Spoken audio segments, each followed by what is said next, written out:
韩国2米巨人羞辱中国拳王周志鹏，一只大手使劲扒拉他的脑袋，嘲讽中国选手周志鹏太矮小，是个小侏儒。面对韩国选手赤裸裸的侮辱和叫嚣，周志鹏的怒气值瞬间爆表，直接用小拳拳顶住崔洪万的下巴。招惹谁不好，非要招惹从军队退役回来的周志鹏。韩国选手崔洪万身高220多公分，但这并不是他耀武扬威嘲讽周志鹏的由头。不久之前，崔洪万被敖日格勒狠狠收拾了一顿，奈何崔洪万兽性大发，并没有把失败当一回事，而是继续向中国擂台发起挑战。同级别打不过这家伙，就看上了小级别，于是他与周志鹏的比赛就此拉开了帷幕。崔洪万的身高足足比周志鹏高了50多公分，看来这家伙是吃定周志鹏了。面对眼前这位羞辱中国功夫、看不起中国选手的崔洪万，周志鹏是要用真实力给他免费上一课。话就不多说了，来让我们欣赏一下周志鹏的精彩表现。小个子有小个子的优势，大高个有大高个的优势。首先，周志鹏选择了锋芒毕露，并没有与崔洪万发生肢体冲突。尽管在赛前崔洪万很嚣张，但在擂台上是要用实力来讲话的。今天终于上演了。周志鹏是反架子选手，以前曾经是81体工队的这个拳击运动员。应该说，周志鹏在过去啊，在打拳击的时代啊，也是有着非常不错的战绩。那么在今天比赛里面，赛前我们问这个周志鹏，周志鹏说：“我今天的主要的目的是要击对方这个两肋的，就是两肋，对，是杆区。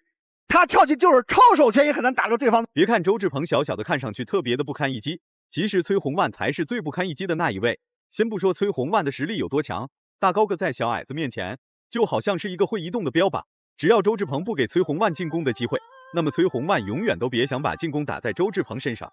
战役就是在去年2015年曾经战胜过世界的 K1 冠军克劳斯，荷兰的天王克劳斯，曾经和波球打满了3局，最后加时赛惜败于波球。终于出了第一个动作啊，一个低位的扫腿。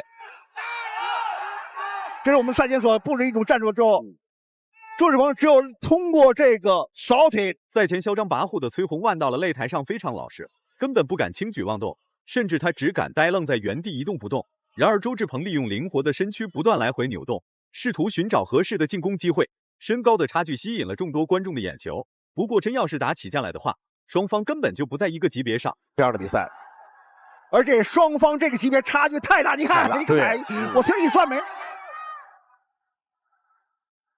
其实我赛前当时已经想到了，很可能就是这样一种比较沉闷的一个局面。因为对于崔洪万来说，他就是摆拳、直拳都很难打。对，因为周志鹏毕竟练拳击的，他这个躲闪的能力是很强的。对，到现在为止，崔洪万还一拳未出呢。我们场裁判是毛金宇裁判警告了双方一次，并且告诉双方要积极发起进攻，不然就要吃黄牌。此时的周志鹏非常想进攻，但就是没有任何办法，毕竟眼前这位巨人身高实在是太高了，根本无法实施有效进攻。唯一能做的就是四处游走，寻找合适的进攻机会。就用低位扫踢开路。崔洪万的这个右腿、直腿已经亲自看，对，这一腿踢死了，很难受。对，这让我想起了1999年啊，当时内蒙3大队的格尔勒图第一次到美国去打这个中美对抗，就是7记小鞭腿把对方的膝盖踢坏了。那么在今天的比赛里面，这只能是周志鹏所采用的一种战术，杀人战术之一，就要推敌方的支撑。你看，现在崔洪万的右腿的大腿的后面，支撑腿的后面，你看已经青紫。对，第2回合开始了，尽管周志鹏无从下手，但周志鹏利用灵活的走位快速拿到了点数优势。真要是把比赛结果交给了裁判，那么比赛胜利大几率会是周志鹏。然而周志鹏并未满足于此，他眼中闪过一丝决然，决定用扫踢战术来与崔洪万展开对抗。打完就跑又不属于消极比赛，裁判拿周志鹏也没有办法。这种跺脚下这种，这个周志鹏采用这种战术绝对是对的，游击战。而刚才我们看到崔洪万那是打反架，现在变成正架。对，他一看我反架，我这个右腿放前不行，踢得很疼，我再找正架，后扫踢。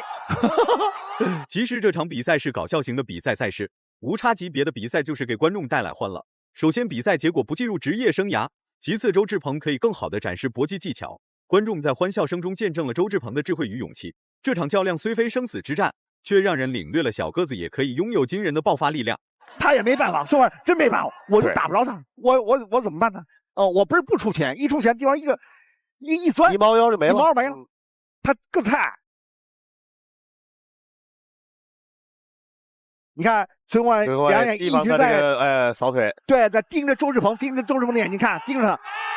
周志鹏巧妙利用身高差，灵活闪避，精准反击，每一次扫踢都精准命中崔洪万腿部，引得观众阵阵喝彩。崔洪万虽高大，却显得笨拙，屡次进攻落空的同时，体力逐渐不支。周志鹏以灵活战术和坚韧意志，完全压制住了崔洪万，并把比赛优势紧紧握在手中。我夸一紧身，对，一夹一夹，你打不进来。双肘一沉一夹，你不好打。说地太滑啊，确实啊，因为今天比赛的时候在下着小雨，这个对选手还是有些影响。现在崔洪万也怕周志鹏踢他腿，对他现在崔洪万不会提膝，提不了这么大体重，这怎么提啊？320斤的体重，再来。多次的扫踢打得崔洪万疼痛难忍。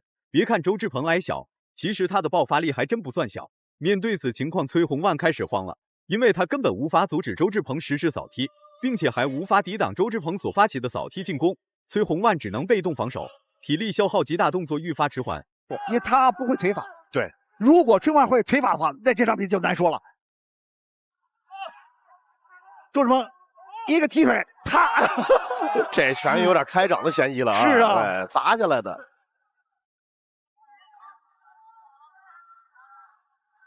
就这种战术，崔洪万没有任何的招法。我摆拳打不了，我直拳是从上往下打，有目标一个下滑就没了。我又不会腿法。第3回合开始了，无差级别的比赛赛事虽然很高看，但显得特别无趣。整场比赛，崔洪万基本上是一拳未发，全部都在用内力攻击周志鹏。其实就算崔洪万打出了进攻，那么也很难命中步伐移动灵活的周志鹏。周志鹏凭借敏捷步伐继续游走，同时周志鹏的体能消耗也即将超载。出击追你，崔洪万主动追了啊！因为就剩这3分钟了嘛。对，崔洪万急了，但是我都打不着啊！你用太快，我追不着你啊！俩人都笑了，都笑了。这是我们看的一种游戏，就是老鹰捉小鸡一样。对对对，继续扫踢对方的膝盖，既然进不去，无法勾打他这个肝部。你看往下一挨身的，就真是没法打。那是崔洪万，我只能蹲下来给你打了。对，你看，周志鹏是以拳法为核心的搏击选手。但在这场比赛，他几乎是一拳未发，全部都是在用腿法进攻来与崔洪万展开对抗。使出的扫踢进攻1次2次不明显，真要是打出的进攻次数多了，那么崔洪万的大腿自然会扛不住。崔洪万都憋不住笑了出来。与此同时，周志鹏果断加大扫踢力度，每一踢都带着破风之势，趁出其不意啊！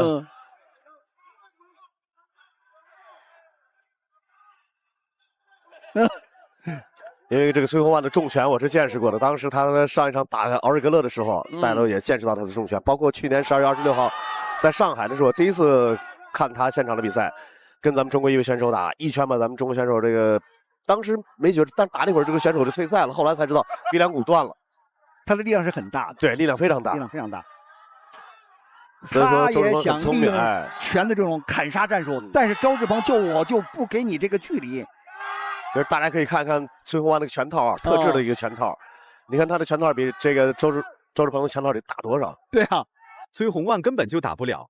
看来这家伙为了巨额出场费也是豁出去了，站在围绳一旁略显无奈。不过他在赛前的所作所为确实很嚣张，竟然在周志鹏的脑袋上使劲扒拉。难道他真以为周志鹏是好欺负的吗？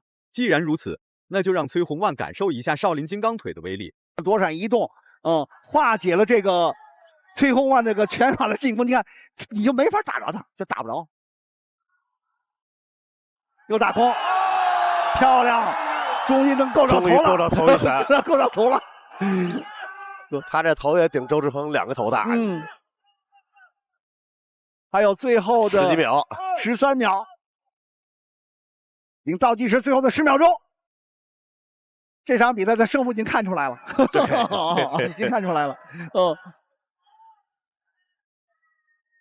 最终周志鹏获得了比赛胜利。这场比赛的胜利来之不易，非常的艰辛。如果满分是100分的话，你会给周志鹏打几分？